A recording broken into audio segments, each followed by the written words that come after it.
propósito de nós aqui nessa terra, Senhor. Eu peço ao Senhor que toque os nossos corações, que transforme corações de pedra em corações de carne, e que nós possamos verdadeiramente viver aquilo que a gente aprendeu aqui hoje, nessa noite. Isso é o que eu te peço no nome do seu Filho amado, Jesus Cristo. Amém. Então, a gente falou no domingo passado sobre nascer de novo, ou seja, ser cristão começa com um novo nascimento. Nascer de novo, nascer da água do Espírito, ou seja, ser purificado por Deus e ter o Espírito Santo dele dentro de nós. E como vocês perceberam, isso é uma obra de Deus. A gente não consegue nascer de novo por si só. É Deus quem nos limpa, é Deus quem nos transforma, e é Deus quem tira o nosso coração de pedra e nos dá o coração de carne.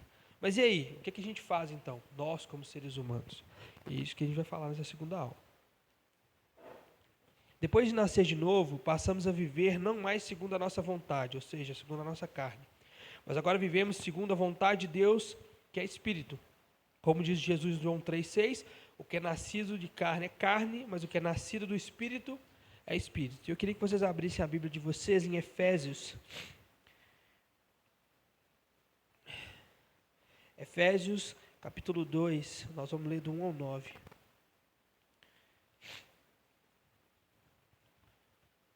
Na carta de Efésios, Paulo fala bastante sobre essa vida no Espírito do novo nascimento. Efésios 2, do 1 ao 9. Vocês estavam mortos em suas transgressões e pecados, nos quais costumavam viver, quando seguiam a presente ordem desse mundo, e o príncipe do poder do ar, o espírito que agora está atuando nos que vivem na desobediência.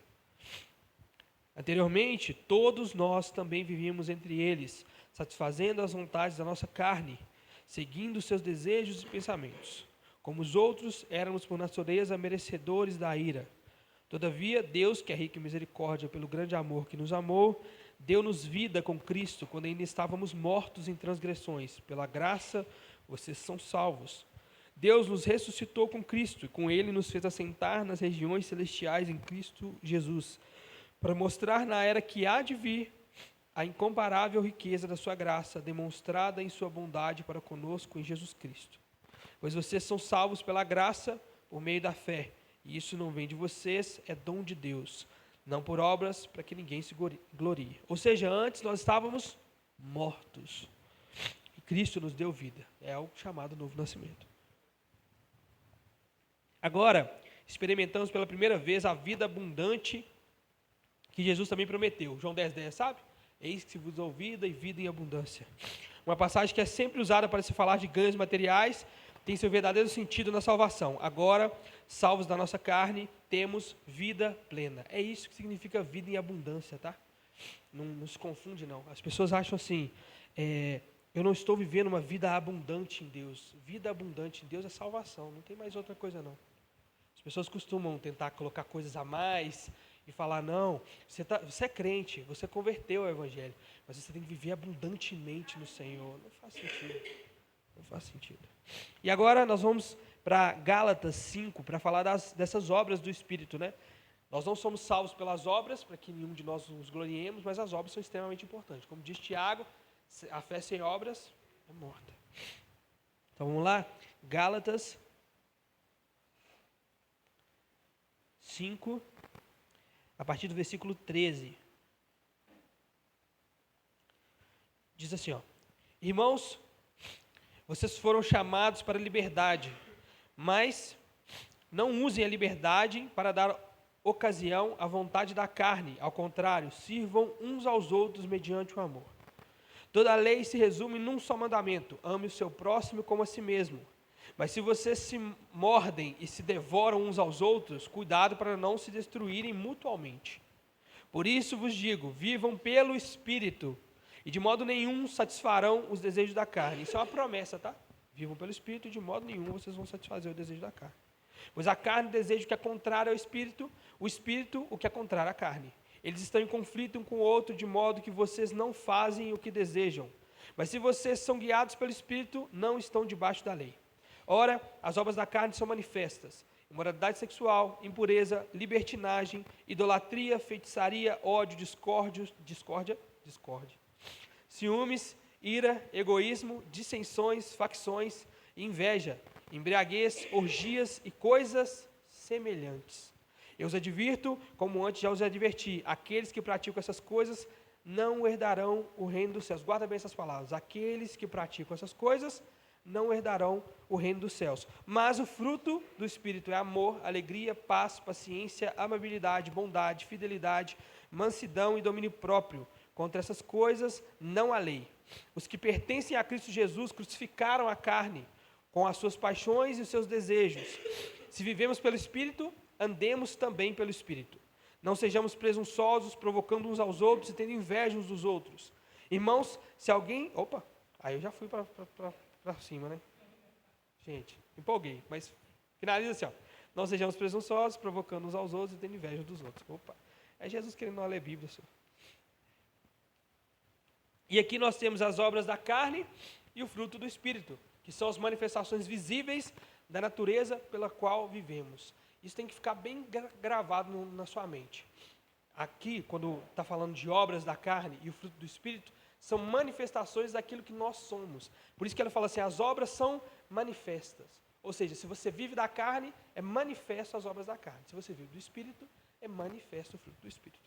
Obras da carne, do 19 ao 21. Vamos ler de novo, vamos lendo até a gente entender, gente. 19 ao 21. Ora, as obras da carne são manifestas: imoralidade sexual, impureza, libertinagem, idolatria, feitiçaria, ódio, discórdia, ciúmes, ira, egoísmo, dissensão, facção, inveja, embriaguez, orgias e coisas semelhantes.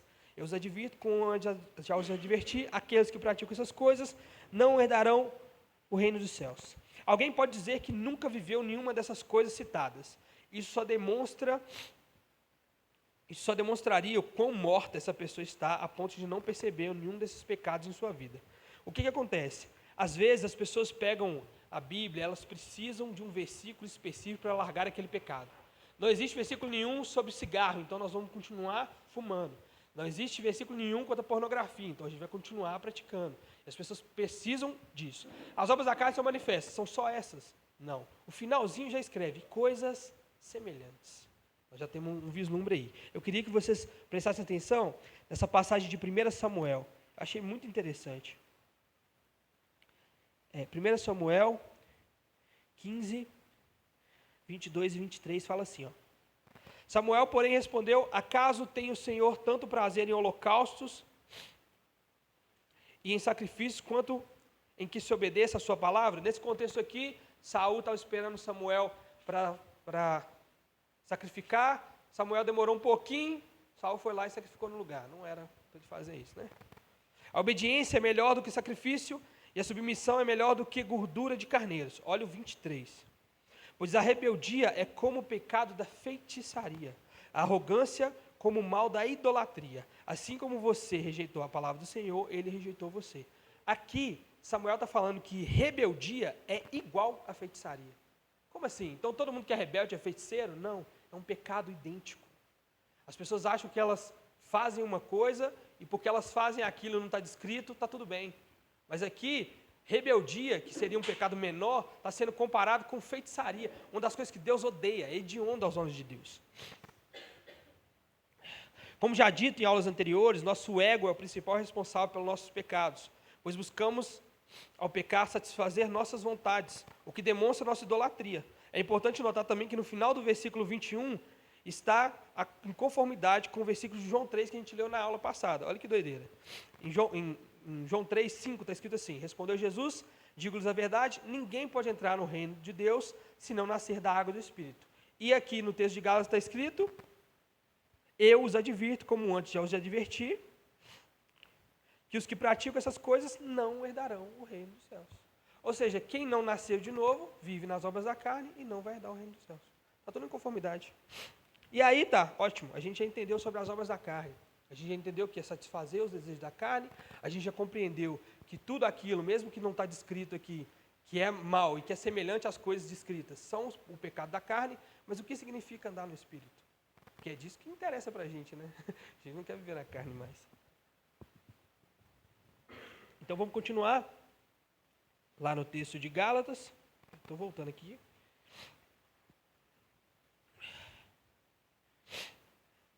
versículo 22. Mas o fruto do Espírito é amor, alegria, paz, paciência, amabilidade, bondade, fidelidade, mansidão e domínio próprio. Contra essas coisas não há lei. No versículo 22, Paulo começa a falar das obras do nascido do Espírito. Mas aqui note que ele usa a palavra fruto e não a palavra obras, o que foi usado para definir a carne anteriormente. As obras são coisas naturais da carne. Vocês estão entendendo? Agora, andando no Espírito e vivendo nele, a carne, ou o indivíduo, passa a apresentar características que não são dela, e sim frutos vindo de um outro lugar. É disso que Paulo começa a falar. Ou seja, as obras da carne são aquilo que a gente está natural de fazer. É natural do ser humano pecar. É natural dele fazer o que é errado. É certo? Não, é natural. E aquilo que é de bom grado, é fruto do Espírito. Tem nada a ver com a gente. É por isso que os nomes aqui são trocados. Tá? É, por exemplo, eu coloquei aqui um exemplo muito bacana. Quando o cara fala assim, tal coisa é obra do cão. É porque significa que vem do cachorro lá, do tribufu sem vergonha, tripa seca. Mas a verdade é que o fruto do Espírito é algo que não vem de nós. Continuando. E aí, as atitudes da pessoa regenerada agora se baseiam naquilo que agrada a Deus. E isso só é possível graças ao Espírito que agora habita nele. E eu quero provar isso, tá? Hebreus 11:6 diz que sem fé é impossível agradar a Deus. Daí se entende que as obras feitas através do Espírito são feitas por alguém que sabe o motivo pelo qual ela pratica tais obras é para agradar quem a salvou. Como que a gente faz isso? Como você faz algo de bom, entendendo que aquilo é em resposta ao amor de Deus? É só pelo Espírito Santo. Não tem como você fazer isso por conta própria. Por conta própria, as boas obras se tornam outra coisa. A gente vai conversar isso agora. A diferença entre o ímpio e o justo é evidenciada pelas obras. Mas até quando as obras parecem se misturar, no caso do ímpio praticando boas obras, deve-se atentar de onde essas obras vêm. Se são obras boas que vêm da carne, ego, ou se vêm do Espírito. E aí eu queria que vocês abrissem a Bíblia de vocês em Isaías. É um texto extremamente conhecido. Isaías 64, versículos 6 e 7. Somos como um impuro, todos nós. Todos os nossos atos de justiça são como trapos imundos. Murchamos como folhas, e como o vento as nossas iniquidades nos levam para longe. Não há ninguém que clame pelo teu nome, que se anime a apegar-se a ti, pois escondeste de nós o teu rosto e nos deixaste perecer por causa das nossas iniquidades. Eu me cheguei a Jesus, vai vendo. Vai vendo. Ele nos amou primeiro. Ele nos escolheu primeiro. E aí você pode virar e falar assim, cara, mas isso é um absurdo. Então significa que Deus escolheu uns e não outros. Significa que nós podemos orar para que Ele escolha a todos. Isso é maravilhoso. Todas as vezes que eu me deparo com a verdade de que a salvação vem de Deus, isso me alegra. Porque eu sei que se a salvação dependesse do meu pai, ele não ia ser salvo. Se a salvação dependesse de mim, eu não seria salvo. Eu não iria querer a Deus. A minha carne quer as coisas da carne. E se hoje a minha inclinação da carne continua inclinação para o mal, mas existe algo dentro de mim que me impele a fazer o bem, isso não pode ter vindo de mim. Não faz o menor sentido. Continuando, Provérbios 21:4, os olhos altivos, o coração orgulhoso e a lavoura dos ímpios é pecado. Olha isso, a lavoura dos ímpios é pecado. Plantar e colher do ímpio é pecado para Deus. Vai achando que o povo que está fazendo coisa boa, gente, fulano é gente boa demais, só falta converter, vai queimar. Falta. Eu acho muito engraçado porque essas pessoas que a gente acha muito bacana, mas que só falta converter, a gente não prega para elas não. Porque para nós, elas já estão bem. Chega lá no final, Jesus vai falar igual a nós. Gente boa, né? Só faltou me conhecer, mas vamos deixar subir. Não é assim que funciona. Não existe mérito na salvação. Não existe. Existe graça. É um favor imerecido, mas que você precisa receber. Então, se aquela pessoa que você acha maravilhosa, só falta converter, corre atrás dela. Meu querido, você está ótimo, está no caminho certo, mas você precisa fazer pela motivação certa. E você não consegue fazer isso sem o Espírito Santo. A Confissão de Fé de Westminster declara que as obras feitas pelos não regenerados, embora sejam, quanto à matéria, coisas que Deus ordena e úteis tanto a si mesmo como aos outros, contudo, porque procede de corações não purificados pela fé, não são feitas devidamente, segundo a palavra, nem para um fim justo, a glória de Deus. São pecaminosas e não podem agradar a Deus, nem preparar o homem para receber a graça de Deus. Não obstante, o negligenciá-las é ainda mais pecaminoso e ofensivo a Deus. Ou seja, o ímpio está ferrado. Se ele não pratica as boas obras, ele peca contra Deus. Se ele pratica, ele continua pecando contra Deus. Ah, então é só não praticar. É pior. É isso que a Bíblia diz. É pior. Isso é muito grave, cara. Quantas pessoas acham que são salvas pelo bom que elas fazem, pelo bem que elas fazem, pelo quão bom elas são? Quantas pessoas vivem na ideia de compensação? Eu vivi em pecado, então eu só vim na igreja no domingo. Quantas pessoas continuam nessa ideia de entregar para Deus para receber alguma coisa e querer que Ele te devolva tudo? Né? Restitui. Eu quero de volta. Você quer mesmo, está querendo. É perigoso, cara. É perigoso a gente olhar para cima, para um Deus santo e querer exigir alguma coisa. É perigoso. Se existe uma autoridade, um juiz, e a gente tem uma causa justa, a gente chega a ele e ajoelha. Por favor, você pode me entender? Com Deus não. Eu quero, que é meu, é direito. Direito de quê, gente? Que direito nós temos? Nós pecamos contra um Deus santo, não tem direito mais não. A brincadeira acabou no Éden, ela acabou no Éden. Adão andava pelo jardim, peladão, vivendo a vidona dele, tranquilão. Acabou, velho. Acabou. Por escolha de quem? De Deus? Escolha dele. E nós estávamos ali, representados por ele. Não tem mais vida fácil, cara. Quer vida fácil? Você ainda no pudim, né? Não tem vida fácil não, irmão. Quer moleza? Em outras palavras, as boas obras sem um coração regenerado não têm valor nenhum para Deus. Agora, mais importante do que discutir sobre cada uma das coisas citadas por Paulo, é perceber que uma coisa, eu coloquei aqui duas coisas. Primeiro, se as obras da carne buscam satisfazer o ego, o fruto do Espírito tem como foco principal o próximo. Olha para você ver, vamos subir, vamos lá em Gálatas mesmo, 5, e eu comecei a ler do 13, né? Olha para você ver. Irmãos, vocês foram chamados para a liberdade, mas não usem a liberdade para dar ocasião à vontade da carne. Ao contrário, sirvam uns aos outros mediante o amor. O contexto da conversa é o amor ao próximo. Esse é o contexto. Se as obras da carne são manifestas, elas são manifestas de uma forma egoísta. Tudo aquilo que é de egoísmo é pecado. Tudo aquilo que visa só o bem-estar pessoal é pecado. É simples assim. Toda boa obra, ela tem como intuito o próximo. Ah, então, por exemplo, eu me cuidar não seria uma boa obra? Seria. Porque se você deixar de ser uma murrinha, os outros conseguem viver com você. Olha que maravilha. É bom demais. Se você tratar o seu psicológico, se você tratar o seu coração, se você for uma pessoa sarada, é mais fácil de você ajudar o próximo. Tudo é pensando no reino, tudo é pensando no próximo. Esses dias uma menina postou na rede social, cara, como é maravilhoso servir ao reino. A menina só liga para ela. É só os trem dela, é só a vida dela.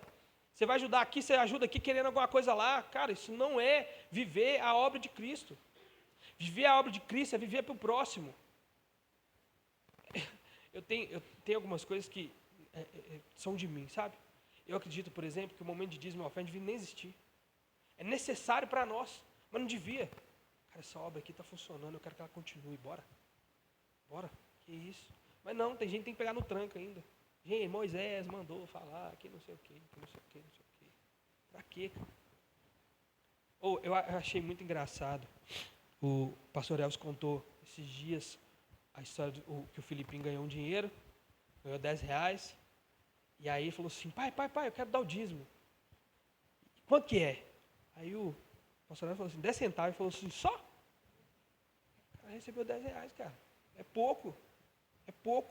E depois a gente entra no só de dízimo, porque para mim 10% é pouco demais. Mas a segunda coisa é que Paulo está falando aos Gálatas para que eles não vivam mais a base da lei, porque essa não tem poder para salvar. Se alguém vive pelo Espírito, está cumprindo perfeitamente a lei. O povo na época era extremamente zeloso, não era igual a gente hoje em dia. Está salvo e vai viver na vida. Não, eles eram pessoas zelosas. E eles queriam mesmo assim seguir a lei. Alguns judaizantes estavam indo na cidade dos Gálatas falando assim, olha, você tem que circuncidar, cara. Vocês têm que seguir a lei de Moisés também, não adianta só crer em Jesus Cristo. E Paulo fala assim, cara, entenda o seguinte, se vocês praticam as boas obras, vocês estão cumprindo a lei. É o cumprimento da lei. Quer viver na graça? Pratica as boas obras. Quer cumprir a lei perfeita? Pratica as boas obras. É a resposta daquilo que você está vivendo. Gálatas, agora no versículo 24, fala assim, ó, os que pertencem a Cristo Jesus crucificaram a carne com as suas paixões e os seus desejos. É a vontade da carne viver a sua maneira. Por isso não precisamos nos esforçar para fazer o que é mal aos olhos de Deus. Vocês precisam entender isso. As obras da carne são manifestas. Aparece. É aparente as obras da carne. Você não precisa fazer nada. Sabe aquela história dos dois lobos? E aí ganha aquele que você alimentar primeiro? O lobo do pecado já está gordo, de tanto que foi alimentado. E ele é alimentado todos os dias. Pela televisão, pela internet, pelas coisas de fora, pelas pessoas de fora e por nós, pelo nosso ego, pela nossa vontade de fazer o nosso querer, para aquilo que a gente tem que ganhar de melhor, a gente tem que ser o melhor em tudo, a gente precisa demonstrar o quão santo nosso... Cara, já está inflado, já está cheio.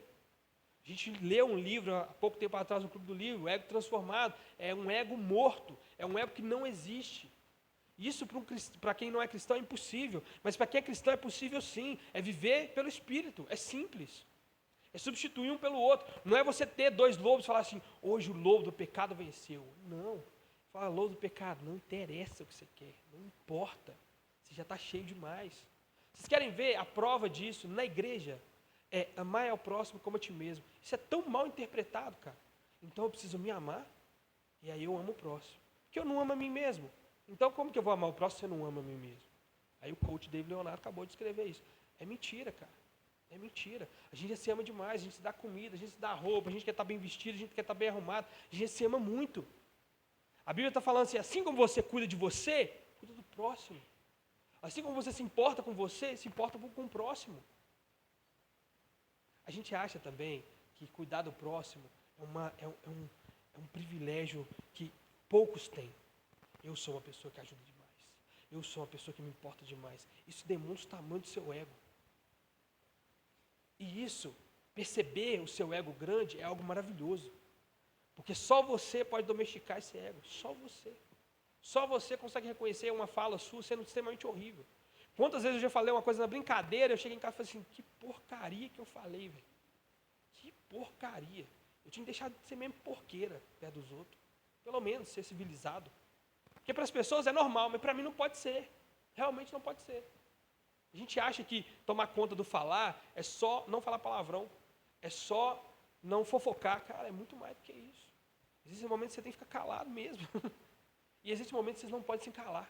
Não podem se calar. Sabe o que eu percebi? Às vezes em que nós nos calamos, quando a gente não tem que se calar, é porque a gente não entende nada, a gente não está preparado. Estava numa célula um tempo atrás, de uma igreja que eu era, e a gente chegou a conversar sobre por que as pessoas não levam o evangelho. E a resposta foi unânime, porque a gente não está preparado. Cara, eu não sei o que eu vou falar. Se o cara me questionar, o que eu vou falar? E aí, não sei o quê. Lembre-se, a Bíblia fala que quando alguém for falar falou isso para os discípulos, mas está falando para nós também. Que o Espírito Santo iria lembrar eles daquilo que Jesus tinha dito. Como que você lembra de uma coisa que você não sabe? Não faz sentido. Não encaixa. Os discípulos viveram com Jesus. Várias vezes você vê Pedro sendo extremamente imprudente. E Jesus fala assim, quando você se converter, você ainda não é. Apacenta as minhas ovelhas. O Espírito Santo desce sobre Pedro e ele fala e 3.000 almas se convertem. Aquilo foi Pedro? Não. Tem que demonstrar. A Bíblia toda estava demonstrando que Pedro pensava para nada. Valia de nada. Pedro e a pedra, a mesma coisa, o nome. E no fim das contas, pelo Espírito Santo, ele é usado pelo Espírito Santo e 3.000 almas se entregam a Cristo. Não foi ele. Mas tudo que ele falou, se vocês forem lá em Atos 2, é tudo aquilo que ele viu. O Espírito Santo deu ele a ousadia, o Espírito Santo lembrou ele dessas coisas, o Espírito Santo tirou o temor dele, mas o conhecimento era dele, era de Pedro. O Espírito Santo não deixa ninguém burro, não. Pelo contrário. As pessoas precisam entender isso. Quantas vezes eu já fui em lugares onde um cara pregou bem a palavra de Deus, e aí no final algumas pessoas falam assim, mas era melhor quando era fulano, que aí nós girava, nós sapateava. Nós passamos por isso, cara. Jonas Madureira, um dos maiores pregadores do Brasil hoje em dia, pregando na conferência. Ao final da conferência, Ele cogitou, falou assim, gente, depois de ouvir um trem desse, eu acho que eu me ajoelharia. Todo mundo ajoelhou. Não precisei falar nada. Oramos, choramos. No amém, a gente virou para bater palma, cadê o homem? Sumiu. Estava mais lá. Fomos impactados. Descemos para o jantar, conversando. Nossa, como foi maravilhoso. Nossa, Jesus Bandeira prega demais. O cara tocou no meu ombro e falou assim, mano, você tinha que ver ano passado. O cara nem pregou. Foi muito mais doido. Doente. Pelo amor de Deus, gente. Pelo amor de Deus, valorizar a besteira é nós mesmos. Eu gosto da besteira. Assim como a serpente, olha que loucura. É vontade da carne viver a sua maneira. Por isso não precisamos nos esforçar para fazer o que é mal aos olhos de Deus. Mas assim como a serpente levantada no deserto para curar era uma sombra do que aconteceria, o sacrifício de Jesus sendo crucificado é um símbolo de como devemos fazer com a nossa carne para que possamos viver no Espírito. Os que pertencem a Cristo Jesus crucificaram a carne com as suas paixões e os seus desejos. Ah, agora eu recebi o Espírito Santo, eu sou salvo, o pecado não tem mais poder sobre mim. Calma, calma. Você precisa crucificar a sua carne. Você precisa crucificar a sua carne. As pessoas viram e falam assim, cara, é difícil demais seguir a igreja, é por isso que eu não sou crente. Porque eu tenho que abandonar um monte de coisa. Está vendo como você é escravo? Você não consegue largar. Uma coisa que você não consegue largar é seu Deus. É aquilo que te aprisiona. Vocês conseguem sair da cadeira, levantar, ir embora. Ela não está prendendo vocês. Se você tem dificuldade de sair da cadeira, é porque ela está sendo o seu algoz, é ela que está te prendendo em algum lugar. Eu estou errado? Ou seja, aquele que não quer vir a Cristo porque está bem na liberdade do mundo, está preso. Isso faz sentido na fala. Dá para se perceber a fala. Cara, eu não consigo abandonar tal coisa. Você está lutando, você quer. Quantas vezes eu já orei para Deus e falei, Senhor Jesus, eu acho que eu não quero largar esse pecado, não. Não é possível. Não é possível. Eu oro, eu choro, pá, mas não quero não, senhor. Eu sou sem vergonha. Tira isso de mim, cara. Só o Senhor pode. E Ele fez. E Ele fez. O poder dele. A graça vem dele. Mas, Ele fez depois de eu ficar sentado. Não. Ele fez depois de noites de choro. Ele fez depois de muito orar. Ele fez depois de muito pedir a Deus. Muito. E Ele o tempo todo está me lembrando, olha, você não presta para muito não, cara. Se você tomar um cuidadinho, você... É por isso que a gente prega tanto contra a teologia cult. Tanto. Porque a gente sabe o quão maligno isso pode ser. Um cara que está cheio de pecado, ouvir que ele é a última bolacha do pacote, é a tampa do caixão, cara. É a tampa do caixão. Virar para um cara que está todo arrebentado, que traiu a esposa, o cara entra na igreja e ouve que ele é o cara. Ele não vai pedir perdão para a esposa dele. Ele vai arrumar outra. Que a mulher dele não está valorizando o grande marido vagabundo que ele é. É isso que está acontecendo, cara. O evangelho fácil. E aí, do outro lado, nós temos o evangelho mega, hiper difícil. Ó Senhor, Deus de Abraão, Isaac e Jacó, eu reverencio o seu... É morto, cara, serve de nada. Você não entende com o que você está falando, você não sabe o intuito dessa conversa. O próprio Deus fica assim, você quer o quê? Eu já sei, mas eu queria saber de você. Você quer o quê? Vamos, meu filho, desenvolve. Eu sou o Senhor e juiz, eu sou rei dos reis, eu sou pai. Pai sabe. O menino chega no você e fala assim, opa, o que você quer, menino? Você tá diferente demais, eu sei que você quer alguma coisa. Cara, lê Salmos. Davi, ele não tem churumela, não, filho. Senhor, meus inimigos estão me cercando. Eu só choro. Está caindo lágrimas na minha comida, Deus. Está salgado. Está difícil, velho. Tem misericórdia. Eu não aguento mais não, velho. Sinceridade. É o que falta. E aqueles que são espirituais entendem as coisas espirituais. E que isso é para tudo, tá? Tudo.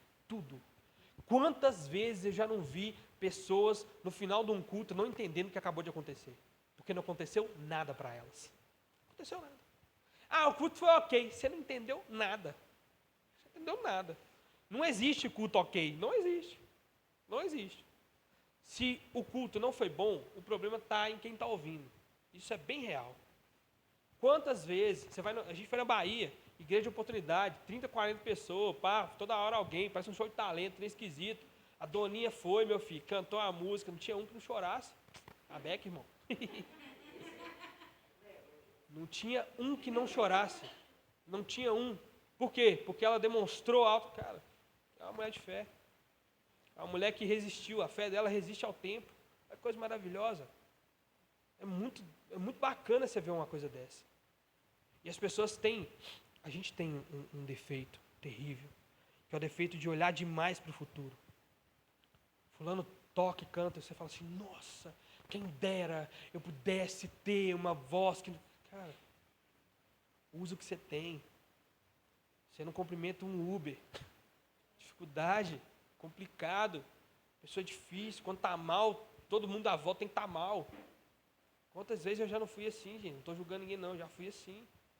Eu já achei que o mundo girava ao meu redor, que, nossa, amigo meu tem que ser desse jeito. Nossa, as pessoas não me compreendem. Nossa, cara, antes de me converter eu era um nojo, eu sou um nojinho hoje, eu era um nojo, mas eu não percebia, eu sempre fui um bom amigo, cara, eu sempre fui aquele que estava lá, presente, mas é porque eu gostava do status de estar lá, eu estive lá.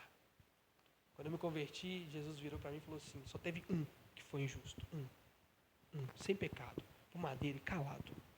Você fala demais. Eu tive que calar minha boca, porque era verdade. Verdade. Assim Paulo continua, se vivemos pelo Espírito, versículo 25, andemos também pelo Espírito. Isso é muito fácil. Eu estou falando disso, já tem, ó. Isso é muito fácil. Ah, eu sou um nascido de novo, prova. Ah, eu vivo pelo Espírito, onde Ele me manda eu vou, então prova. Mas, gente, eu tenho pé atrás demais com quem é espiritual demais. Porque tem coisa que é física, tem coisa que é para hoje, para agora, não é para depois não. E isso também é espiritual. Aprenda a entender o que é espiritual. Sabe o que é espiritual? Espiritual é um pastor que está pregando aqui e alguém vir trazer água, isso é espiritual. Cuidado com o próximo, a gente acabou de ler aqui. Isso é espiritual, não tem nada carnal ali. Aquilo ali, para mim, espiritual é tudo aquilo que Deus anota. Tudo aquilo que Deus anota é espiritual. Alguém que cede um lugar, Deus anotou? Espiritual.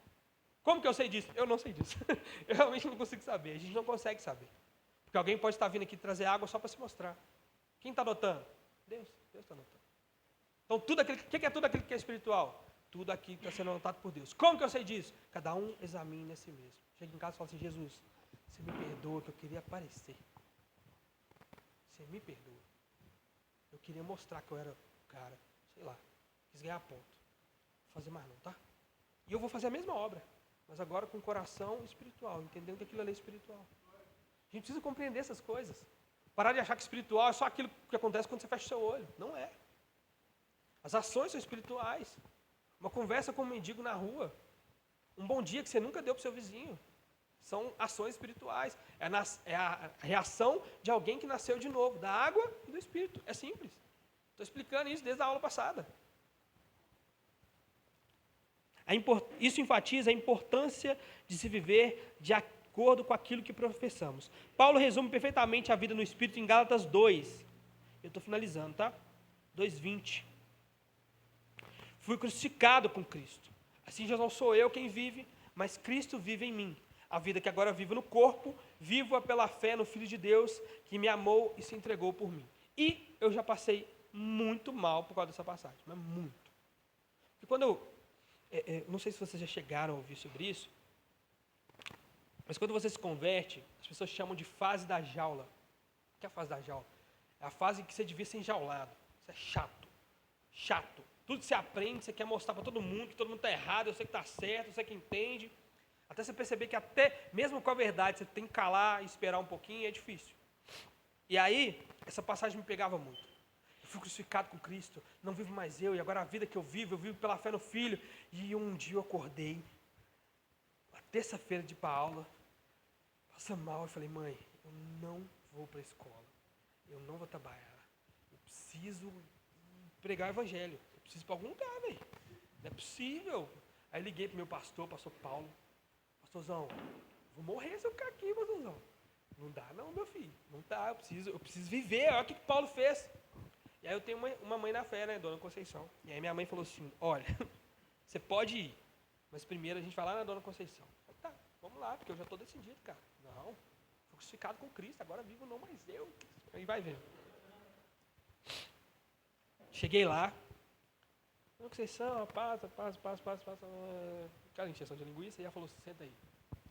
Começou a orar, pedindo para Deus abençoar e tudo mais. Aí ela parou e falou assim, ó, Deus vai te mandar para o chamado missionário.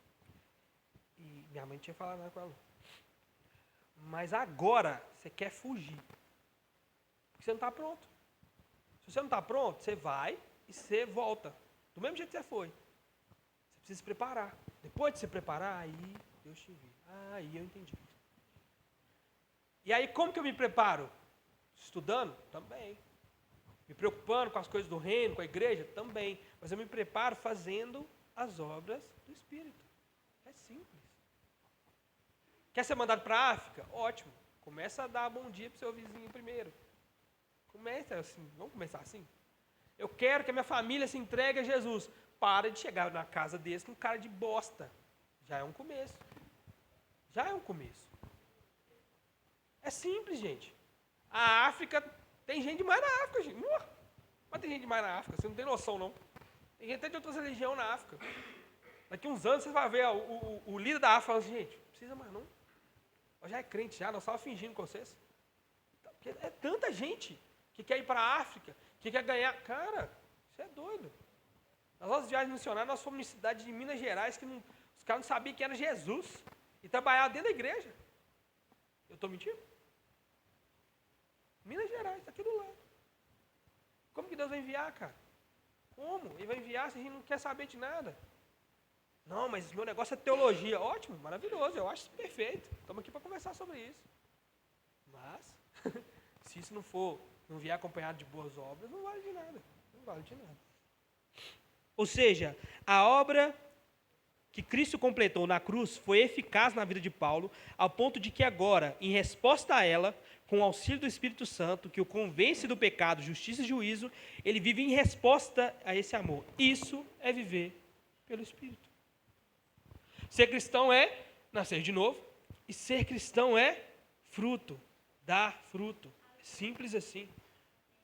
E eu estou muito animado porque o pessoal chegou. Fazer o quê? Vamos orar? Eu terminei, gente. Eu não estou negligenciando vocês, não. Terminei. Obrigado, viu? Eu acho importante salientar essas coisas, porque, primeiro, as pessoas erram em acreditar que a salvação depende delas. Isso foi quebrado na aula passada. Em segundo, depois que as pessoas aprendem a primeira verdade, elas erram em negligenciar as obras de amor, fruto do Espírito. Isso acontece muito, é muito natural a gente se estagnar como cristãos. É muito natural. E se você tem um gênio difícil, se você percebeu durante essa aula que tem alguma coisa que incomoda ainda, que não é o Espírito Santo, se você percebeu que você precisa de um novo nascimento, a salvação pertence a Deus, então você pode pedir. É só pedir, cara. Fechar os seus olhos e falar, Jesus, mata esse cara, mata essa mulher. Não podemos viver assim mais não posso viver desse jeito mais. Eu não posso achar que está tudo bem, não está nada bem. Isso só vocês podem dizer. Vamos fechar os olhos? Vamos orar?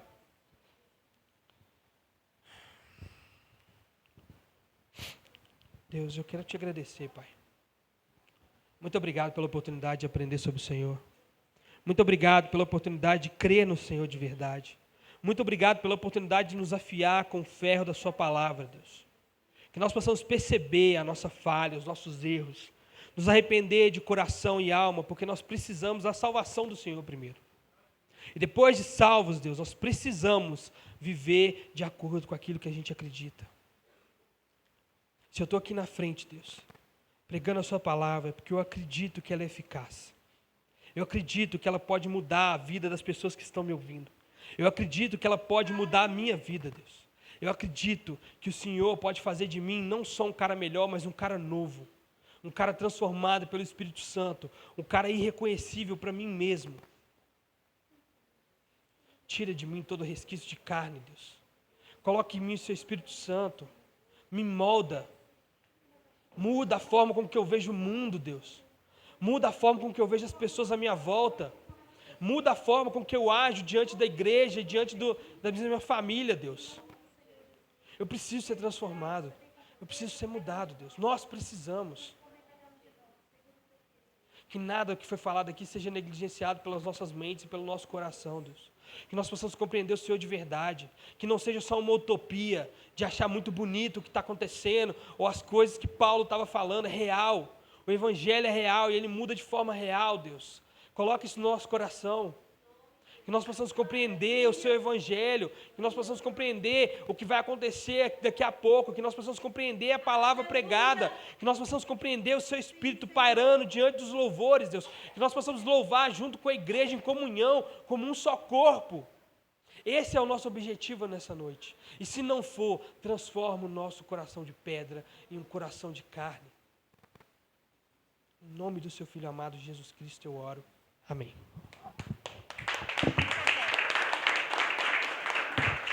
E tem café lá em cima. Tem que falar, né?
Som, e. E.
Som, e.